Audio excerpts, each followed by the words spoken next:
radio show with your host, Lonnie Clark. We stand together and accept that we now live in a world transformed by Fukushima. Monday, Wednesday, and Friday from 8 a.m. to 9 a.m. Pacific Standard Time here on UCY.TV radio. We relentlessly engage every ear that listens. We expose and confront the complete lack of accountability for the nuclear industry. Consider social engineering programs who view our bodies, minds, and souls as assets on a balance sheet. We discuss vital current issues, interview activists, and engage our audience in an effort to allow all voices to be heard. The Age of Fission radio show creates a venue that all will choose.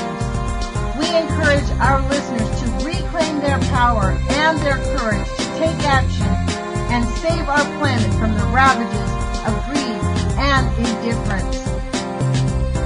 Our actions matter. Every voice matters. We remind our listeners that happiness is resistance.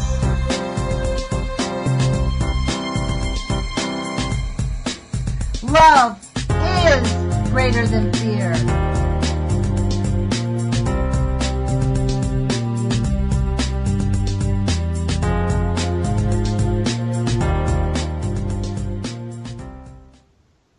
Good morning, UCY.TV radio listeners. This is Lonnie Clark with the Age of Fission radio show today. Thank you for joining us. Today is, can you believe it, September 7th. I always say that, but I'm just stunned at how fast the world is going by. On the line with us today, it's Wednesday, so we get to do interviews and talk to people who are actually have modified their lives to help make a difference. I have on the phone with us again Donna Gilmore of Onofre Safety. Thank you, Donna, for joining us. I really appreciate your help at onofresafety.org. Thanks a lot. I'm happy to share what I've learned. So. Well, I am grateful that you're out there dedicating your life to this. So the last time we were on, we talked about your website, Onofre Safety, and what a good resource it is actually for the rest of the community, the rest of the world who is actually paying attention to this. So let me ask you this. What are some of the things that you've been engaged in the last, 6 to 8 weeks? You've been out there charging hard against making an effort to get our nuclear containers more safe, the nuclear waste containers more safe, correct? Yes. One of the things I've been working on, I work with people at the managers at the Nuclear Regulatory Commission and managers and technical staff there and at the Department of Energy and also at the Nuclear Waste Technical Review Board, which is an oversight board to make sure the DOE is doing what they're supposed to do.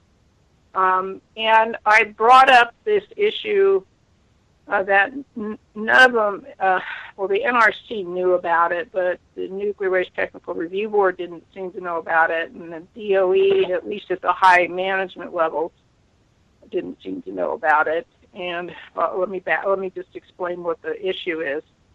In Japan, at Fukushima, and the rest of Japan, the canisters that they store their nuclear waste, they call them spent nuclear fuel assemblies.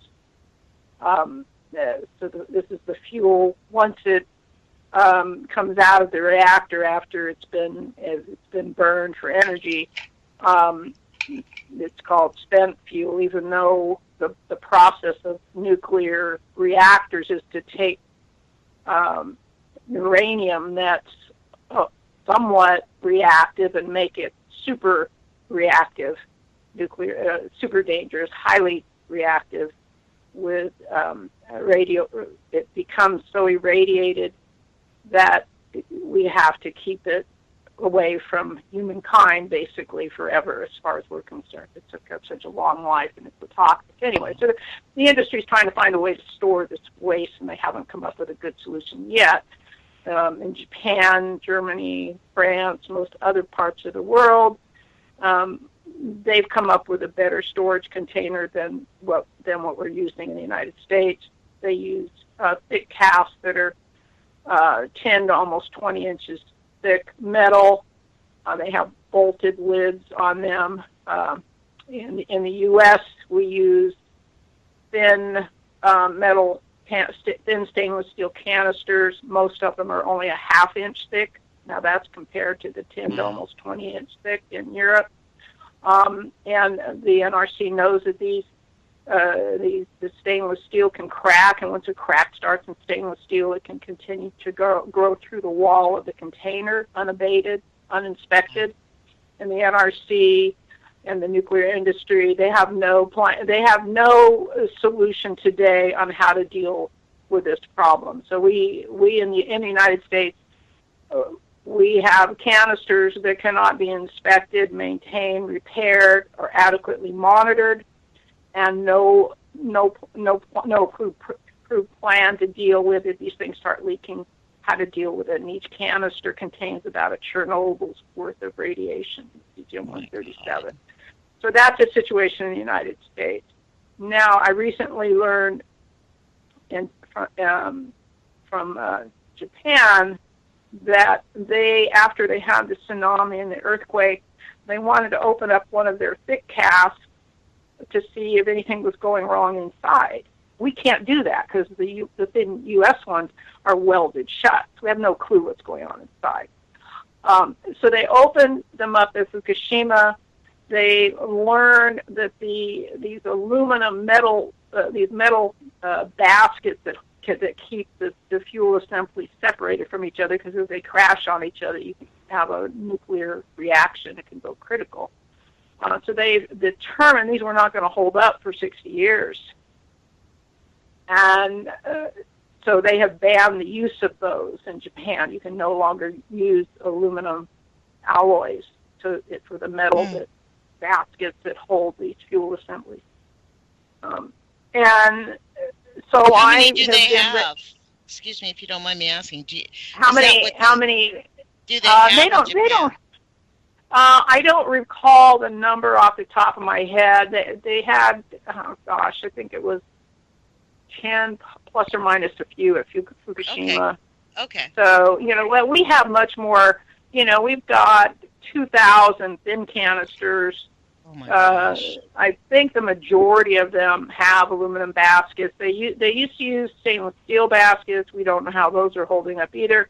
But the aluminum baskets, they transfer heat better, so they could actually unload fuel out of the pool faster if they switched to aluminum baskets. So anyway, it was a cost decision to switch to aluminum baskets. Again, the cost decision. Yeah.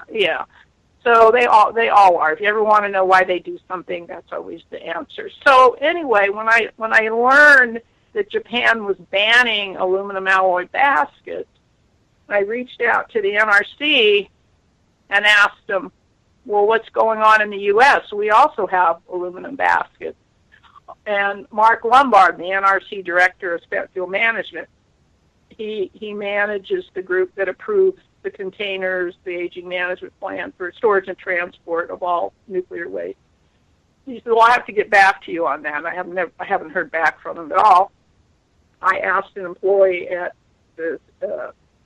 San Onofre, I asked him the same question, and he says, the NRC is waiting for AREVA to get back to them on that. Now, this is a 2-year-old problem. They've known about this for a number of years, okay? And they're still waiting for AREVA to get back to them on this issue. I mean, what are they going to do? I mean, who is it at AREVA that would get back to them? I mean, is there people? I mean, this is the thing that Dr. John Goffman said. What he suggested this, I think it was in Poison Power. He said, we need to actually start talking about the names of the decision makers that are making these grotesque decisions instead of using the company name, because they can go around their daily lives without any public acknowledgement that they're harming the planet. Well, who is I agree with you 100%. I agree with you 100%. That's why I specifically mentioned Mark Lombard. Mark Lombard is the director of the division. He is aware of all the problems. He tries to hide the facts from all the decision makers. I mean, I spoke to former NRC Chairman McFarland recently, and she came down to make a presentation down here in Southern California. And she was not aware that the canisters, these thin canisters we use in the U.S., she did not know they couldn't be inspected even on the outside until I told her this. And then and at first she's thinking, that can't be true, right? This is her attitude. And then I explained to her, I said, well, the thick casts, they protect from all kinds of radiation so people can get close to them so they can be inspected. And the thin ones, as soon as I said the reason that you could inspect the thick ones, she said, oh, I see, because they have to stay inside the concrete overpack and they would have no way to do the inspection because they have to stay inside the concrete. So then the light bulb went on, and then she got it. Okay? So I'm just a citizen in Southern California. Oh my God, yes. Oh, definitely genuine. Definitely genuine. And I know it sounds unbelievable, but when I share this, and I have the same experience with the Department of Energy. John Kotek reports directly to Secretary Moniz, who's appointed by Obama, and his chief nuclear fuel person, nuclear waste person, Andy Griffith. I was at a private meeting with them, both of them, and when I brought up the same issue about not being inspected, they didn't believe me. Well, that can't be true. They were relying on the NRC to do their job. It's the NRC's job to certify containers, and the DOE has a lot of different things to do. At that we're talking about the highest levels of management. Now, I'm sure there are people at a lower level. Well, I can't even say I'm sure. There's likely people at a lower level at the Department of Energy that know the problems with these canisters. But I truly believe that John Kotek and Andy Griffith did not know these canisters couldn't even be inspected on the outside. And Andy kept saying, when I bring it up, he says, well, that can't be true because they have to be. That can't be true because they have to be. And Andy Griffith started out with a bit of an attitude. Oh, I'm a nuclear engineer. I was a nuclear engineer in the Navy, on a submarine. Like he knew everything. And then I presented him data to back up what I was saying, and then he proceeded to give me his cell number, and he scheduled. We've had a few meetings now. We've been meeting, and I've been educated him on the facts of the problems with these canisters. And every meeting he comes on the meeting, the first thing he says, based on information I gave him from our previous conversation, was, "You're right, Donna. You're right, Donna." So, and I put together comments for the DOE consent-based siting meetings they're having, where they're talking about trying to find some community to take this waste. And I made comments to that with all the issues I have with their plan. And he's assigned his staff to go through the document and research it. So, I'm not too optimistic, what they're going to do with it, but I at least have their ear. They at least know the facts. I know what the vendors have their line of BS that they give the decision makers, and then I usually bust the their BS that they're giving them. That's just kind of a thing I've been doing over the last couple of years. But no, I truly believe, and I'm not a gullible person. I know some of these people are slick, but I usually have an ability to see through that kind of stuff. So I could get lost taking a shortcut home from a pizza parlor. That's not one of my strengths, but I pretty much am good at sizing up people. I work in management for years, and Anyway, but well, this is my question. This is the thing. Do you think that they're actually surprised, or they're just playing coy and pretending they don't know? No. Here's what I've found. I mean, I've been dealing with the decision makers at Southern California Edison that runs San Onofre, PG&E that runs Diablo Canyon, Humboldt, and other decision makers at California state government. So I've been dealing at kind of higher levels, and they truly do not know this. Even people in the anti-nuclear community, pretty much none of them that I have met nationally were aware that these canisters cannot be inspected even on the outside, that they are subject to cracking, have short-term cracking. Wow. It can't be repaired, and they're only a half-inch thick. The nuclear industry and the NRC have done a good job of hiding the facts from even the anti-nuclear community. Now, do you think that this has changed the not just the community, but has it changed the culture at the NRC? Like, now that really, you're like the one-man band here. You're the one leading the charge on this. With your efforts in speaking to them and going to all the meetings, do you think that it's changing the culture a little bit there to where they're beginning to go, maybe we ought to look at this a little bit differently or ask more questions, or... Oh, no, the NRC, the changing the culture of who? Well, the NRC, the anti-nuclear... Oh, no, the NRC knows the problem. They are the one group that knows the problem. They've known all along. They've known for decades. I've found documents. Nobody else, I guess, spends their time doing this. I've found... in addition to listening into the technical meetings and asking questions of the technical staff at the NRC, I go and I research. I'm kind of a research and a systems analyst, by trade, and so all the information is hidden in plain sight on the NRC website. You just need to know how to search. It's been there for years.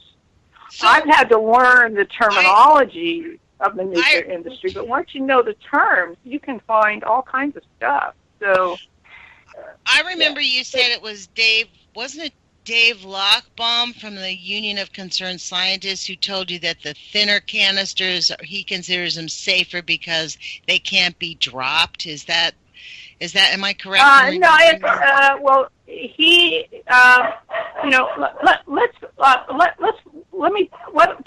put a pin in this conversation and get back to this. Okay. I started out talking about the problems inside the canisters. I just wanted to finish that up, okay, so I don't forget about it, because it's very important. Yeah. So the NRC has stalled on getting back to me on this. So I brought it up with the Department of Energy. So they're aware of that problem. I'm waiting for some kind of paper they're writing. We'll see what that is. I brought it up with one of the people at the Nuclear Waste Technical Review Board, one of their technical people who's considered the top expert in this area. And he did not know. He used to work at the NRC, but the NRC and a lot of the engineers, they're specialists in their little area, okay? So they don't know necessarily a whole lot about other areas of the technical issue. So it's not their area. Anyway, so I brought this up to him. He didn't know about it. He's going to be going to a conference in Japan in a couple of weeks, and he said he would, thinks he'll be able to learn more about it there. But the bottom line is we've got canisters that not only cannot be inspected on the outside and are subject to cracking and can leak, but on the inside we have this unknown problem of what the heck's going on with the baskets. And since they're using aluminum baskets in there, and those are the ones with the problems, you know, and nobody's dealing with it. So we could have failure with these baskets holding the fuel inside, and nobody's dealing with it. We wouldn't know until when? When would you find out? Well, you would find out after they've gone critical, after one of those fuel assemblies crashes into another one inside that container. And, you know, then it's too late. They've got no plan. They've got no plan in place for that. And they're even the one thing you can do if you have a problem canister is you're supposed, you know, you could, what the NRC approved plan, whether it'll work or not, I can't say for sure, is you put it back underwater because, you know, because that protects, you know, keeps the radiation from getting out, you know, unless that goes critical, but that's another subject. But the NRC is allowing nuclear plants that have shut down, that if the reactors are shut, they're allowing them to destroy the pools. And the pools are the only way that they have, the only approved way they have to deal with problem canisters or problem fuel. And the NRC is allowed, and their claim is that nothing can go wrong. And I've read the documents. They said that literally? Oh, yes. And that, in fact, at San Onofre, now that the reactors are shut, the NRC gave them permission to stop all emergency planning. Oh, because nothing can go wrong. You don't need emergency planning anymore. You don't need radiation monitors anymore. But the requirement... The spent nuclear fuel's on site. Yes. And the NRC has the unmitigated gall to say nothing could happen. Right, exactly. Yeah. Wow. What a lack, a disregard for human life and all life on our planet. The people, all right, now when I talk to Mark, I've had a number of conversations with Mark Lombard about all this. He actually invited me to speak at their annual nuclear waste conference, and I was the first civilian that's been invited, so to speak. And so I went in 2014 and spoke on these issues, but nothing changed. He invited me again the following year, but I'm going, hey, this isn't worth my time and money because, you know, I'm a volunteer, so I'm self-funded. Yeah. And, you know, it's not worth my time if everything that comes up is just ignored. As long as Mark is in that job, and as long as he gets, you know, I mean, what does Chairman Burns know, and what would Chairman Burns believe, and what would he do? I do not know if Chairman Burns knows that these canisters cannot be inspected.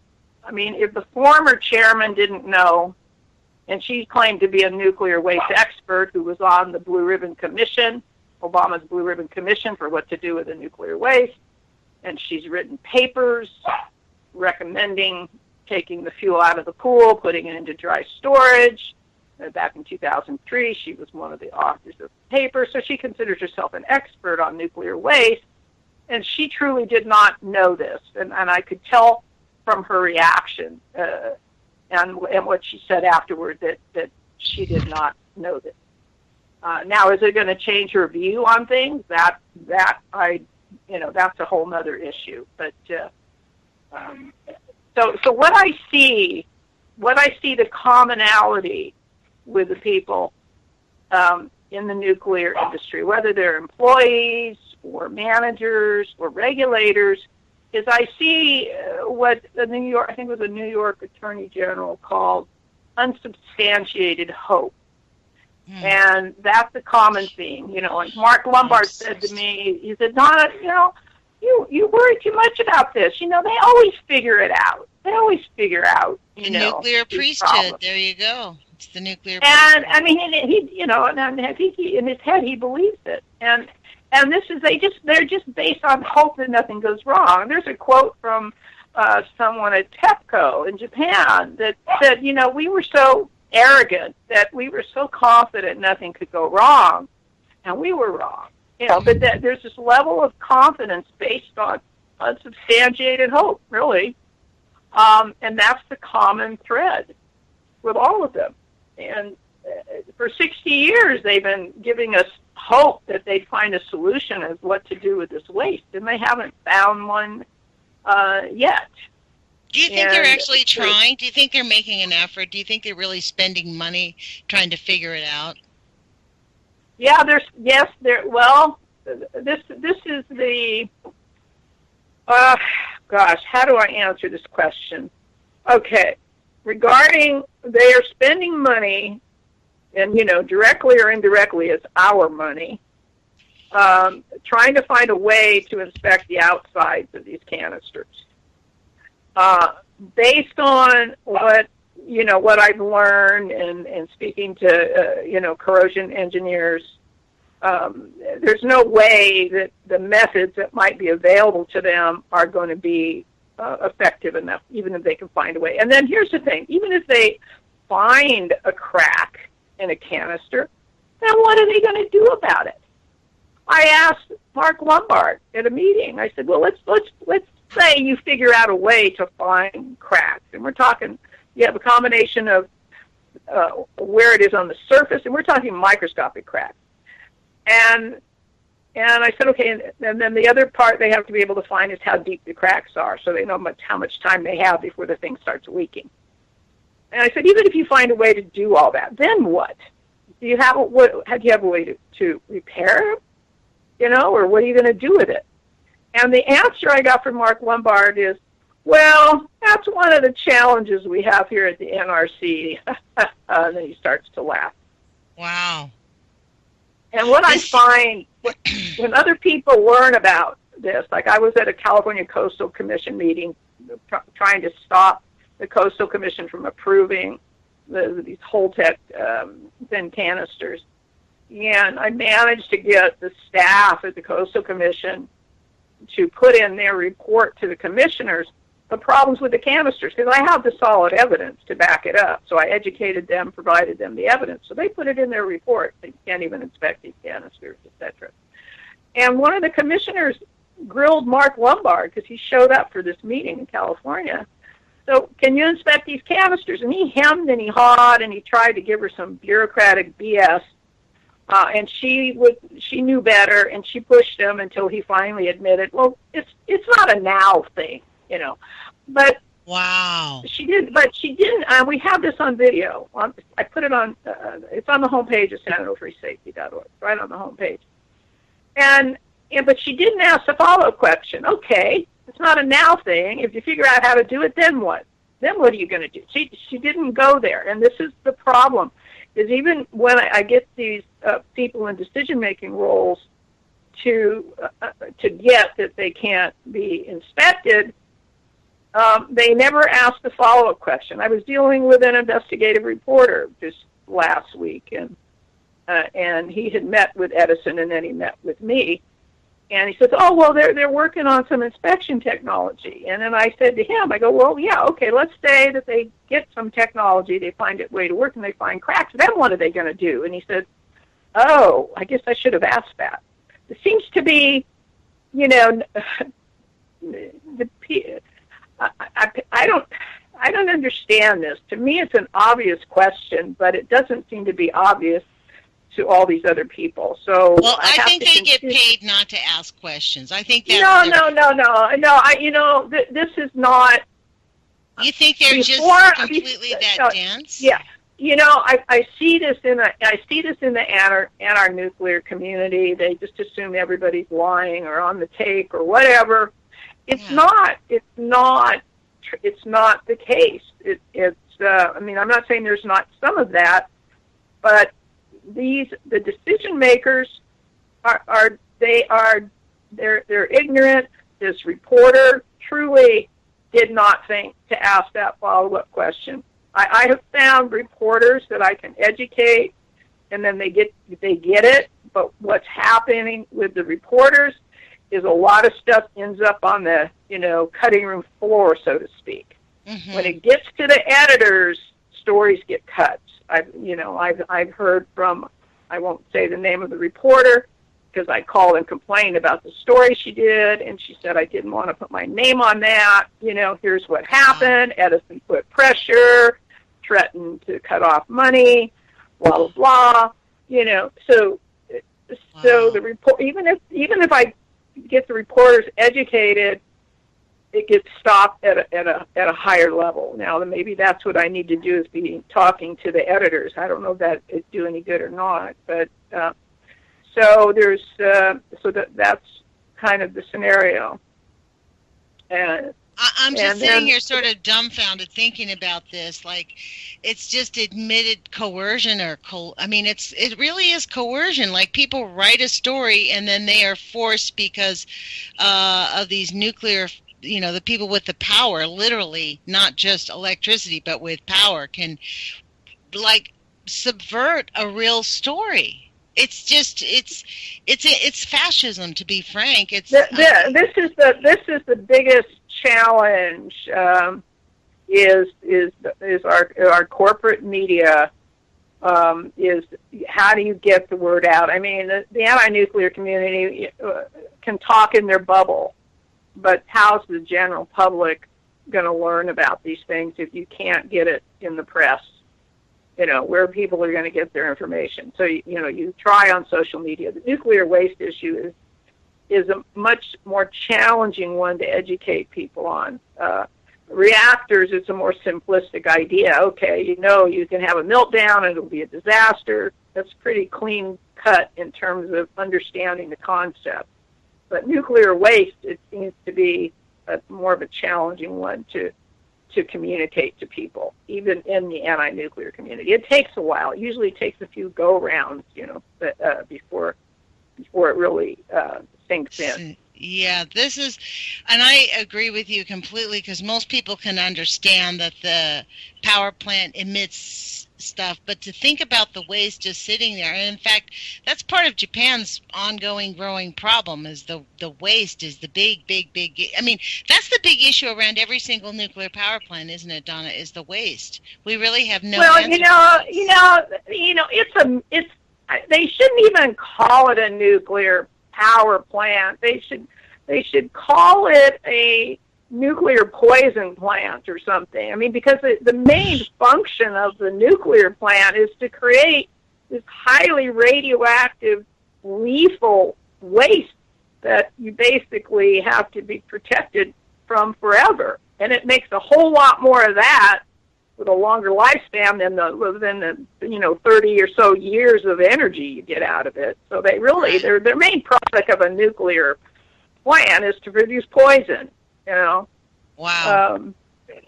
That's really, if you think about it. Now, these workers that work at a nuclear plant, they're brainwashed. I befriended one of the plant workers at San Onofre, and he showed me his workbook from his.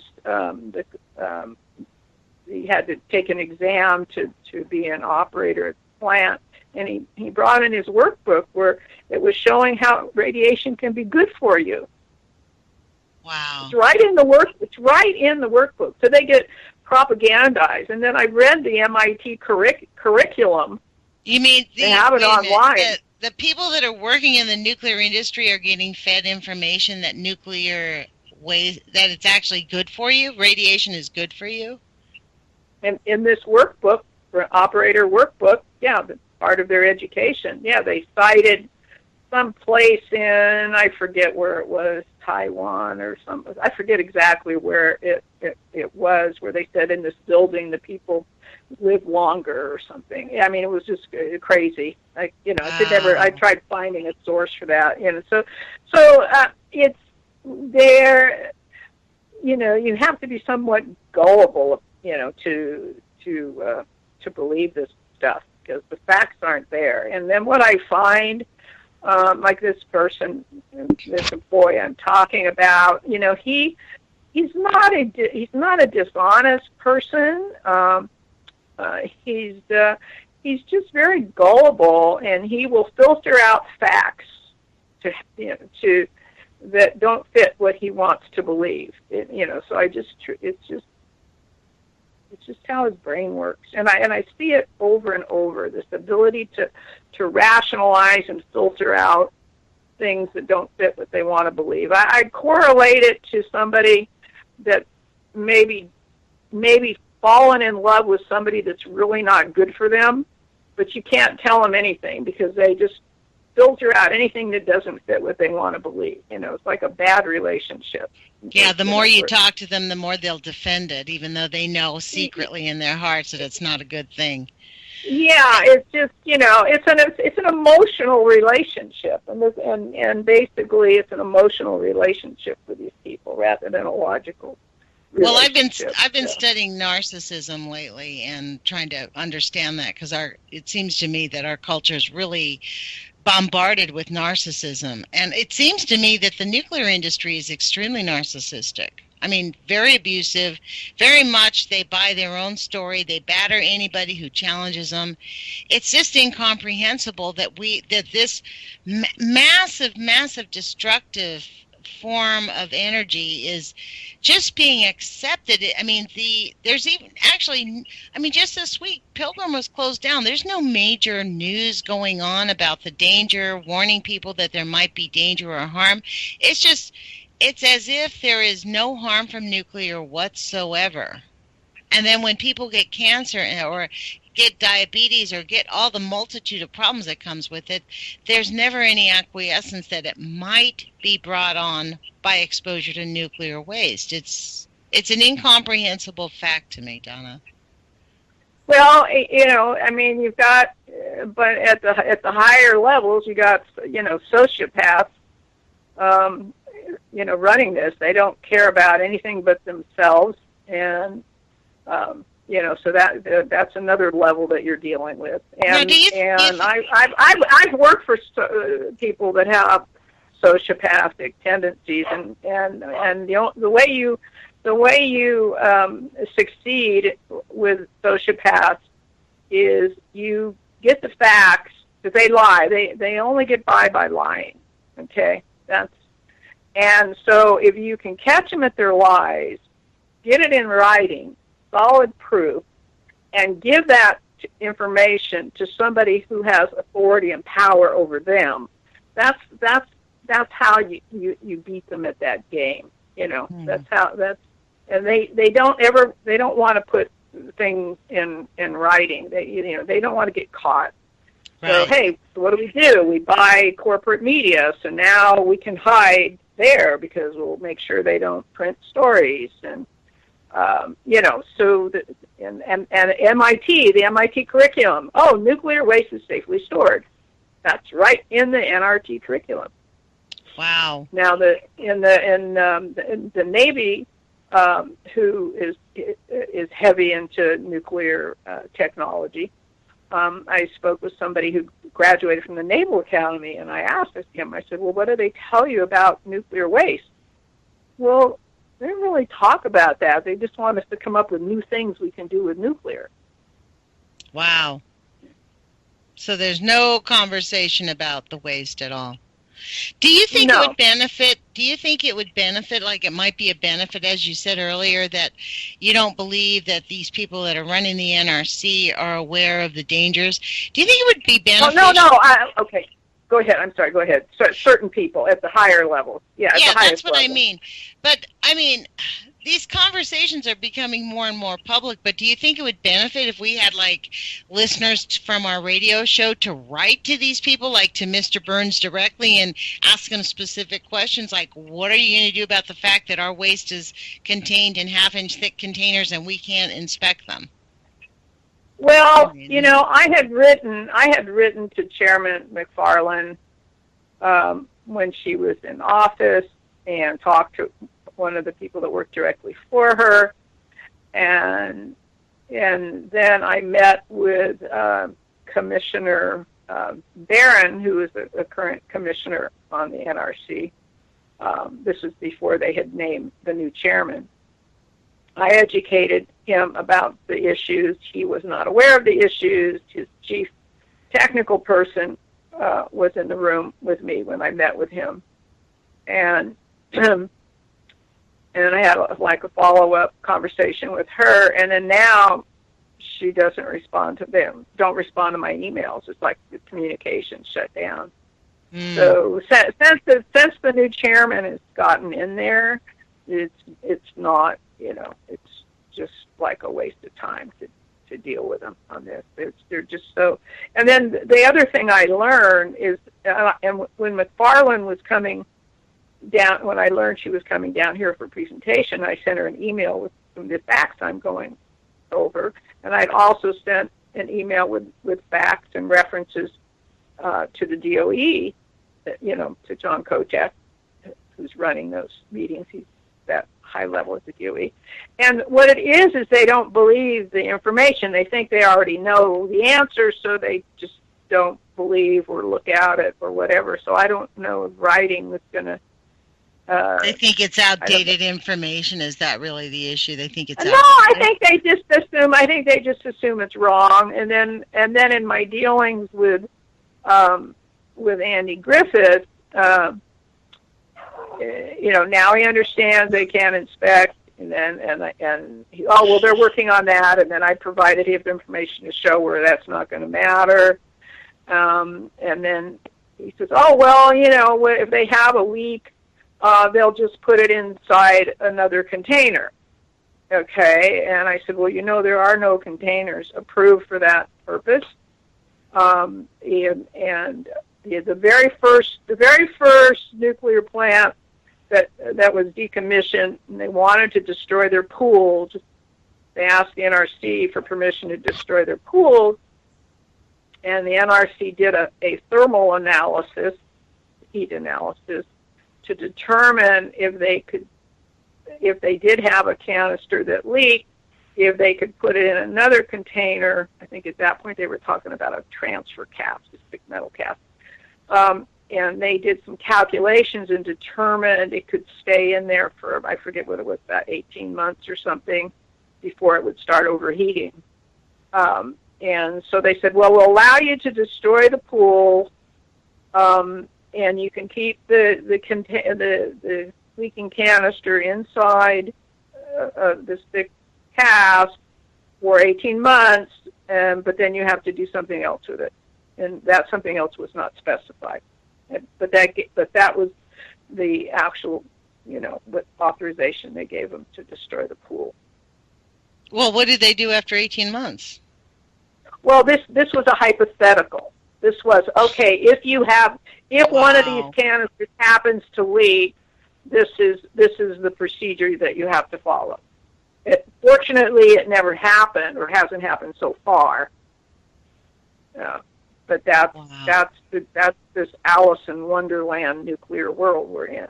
So, Donna, yeah. in all of your... So I told Andy Griff. I said, Andy, there needs to be a thermal analysis. He's a nuclear engineer. He understands that, and he says, well, yeah, and then he kind of. And then I said, this is like a Russian doll. Okay, you're going to put one inside another. Let's assume that it's cool enough that you don't have to worry about it overheating with no ventilation. Then what are you going to do with it? You can't transfer leaking canisters. You can't even transfer canisters with partial cracks in them, at least according to the NRC safety regulations. So then what are you going to do with this Russian doll? You're going to keep it on site? You can't get it out. And he didn't have any answers when I bring up these legitimate questions, but I think he wants to, I shouldn't speculate on that, but I mean, he seemed to initially be buying the vendor BS, we'll just put it in another container. They call it an overpack. They seem to be buying that line because that's the latest line they're giving.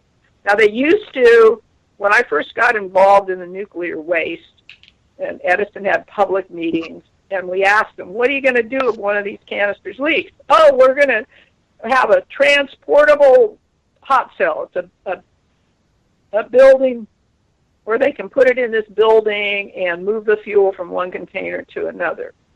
And I didn't know what a heck a hot cell was, so I came home and did my research and found out there is no such portable hot cell that they could build to do this. And I have found, hard evidence to prove it. So I came back to the next meeting, provided my evidence. Now they don't say that anymore. Now they quit saying that. Now they're on to this new BS Oh, and then, the other one is, oh, well, it's not going to happen. Okay, I killed that BS with facts. So now they don't say that anymore, at least not here in Southern California. And then now they're starting on this thing with, oh, well, we'll just put it in an overpack. And I contacted the NRC, Mark Lombard. I said, this is what Edison is saying. They want to take a leaking canister and put it in another container. And can you give me the information about what canisters or casts has been approved for that purpose? And he said none. Wow. There aren't any. Nobody's even talked to him about putting in an application for such a thing. Is there absolutely no regard? Donna, I'm just dumbfounded. All these conversations, all these circles that people, they're all like holding hands and going around in a circle, plugging their ears, going, la, la, la, la, la, we don't want to hear it, but we're the overlords. There's no regard for the loss of human life, no regard to the environment that they're leaking into. It's obvious. Look at what's gone on in Diablo Canyon near San Onofre. The environment has really suffered catastrophic losses there. People are sick. Is there no regard for human life or anything related to, like, making life better? Well, here's what happens. If you become a whistleblower, like this engineer Oscar Sharani, he was a quality inspector over Holt. He didn't work for Holtec, but he was a quality inspector for Holtec that makes these thin canisters, one of the main manufacturers.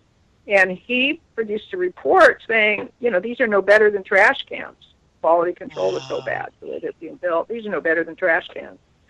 And he got support from an NRC senior inspector that agreed with him. Hey, he ended up losing his job, getting blackballed, unable to find a job in his career field. This is what happens to these people. He ended up dying from brain cancer years later. But he was.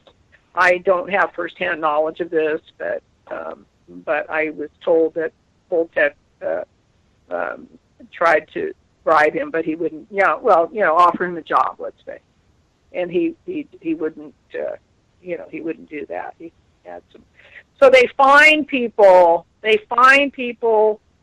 That they can manipulate or that are willing to go along with this, or be gullible, whatever. And so if you want to survive, it sounds like the mafia, man. It sounds just like the mafia. If you say anything, your life is threatened, your livelihood is threatened. If you're, what I mean, not that they kill you, but you essentially are ridiculed and humiliated. I mean, have you gotten a handle on where that cultural attitude begins? Like, why? I mean, I listened to Moniz, Secretary Moniz, talk about nuclear. He says he's not a big fan of nuclear. He's not a big proponent of nuclear. Since Fukushima, there has been no cultural change towards their attitude towards any of it. They've only dug in their heels and decided they're going to lie bigger. Well, what do you mean? What do you mean he's not a big fan of nuclear? He's running the Department of Energy, whose job is to promote nuclear, and their actions are showing that that's what they're doing. So what does that mean? Well, this is what I've heard him say this many times, that he is not a fan of nuclear, that he wants us to move away from nuclear. I've heard him say that on several occasions. Oh, that's interesting. So then why isn't he? Yeah, this is my point. It's almost like they've just dug in their heels and decided they're just going to. Here's the other dynamic. All right, you have 5 NRC commissioners that are appointed by the president but have to be confirmed by the Senate.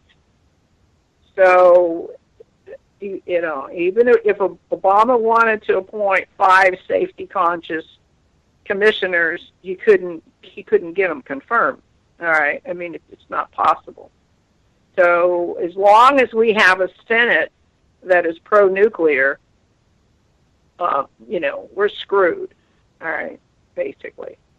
So because they're going to confirm people that are looking out for the nuclear industry, and and it's majority votes. 5 commissioners. You could have the chairman be the safety conscious person.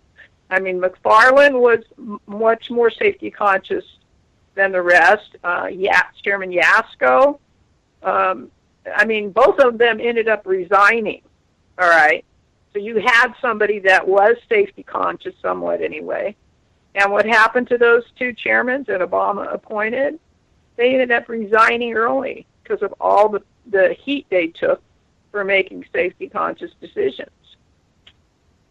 Who is driving the lack of safety conscious decisions? Where do you think that's being driven? I mean, is it a cultural phenomenon where they just say, hey, we're going to ignore the risk and we know that the nuclear industry is going to come up with a solution, so let's don't talk about it? The level of ignorance about nuclear power and nuclear waste, what you have is the nuclear industry has the ear of our elected officials. They have their ear. They tell them that we have to have nuclear. We need it for security reasons, for for energy source, for this new BS about we need it. They're calling it clean energy, which I can't believe the reframing of that has succeeded with them. We need to, which is ridiculous. I mean, they're trying to redefine the Webster Dictionary definition of the word clean. And I got some information from Hillary Clinton in the mail wanting money, and in there she talks about, energy, does not mention the word nuclear anywhere in there. But if you go to her website, which apparently most people don't, her campaign website, you will see that she supports new nuclear power plants. Yes, she also supports keeping Indian Point open, even though half the bolts are falling out and it's leaking radioactive, tritium in the ground from the pool. I mean, knowing this, she's still supporting keeping Indian Point open. I mean, that could take out, you'd have to permanently evacuate Manhattan if that thing melts down.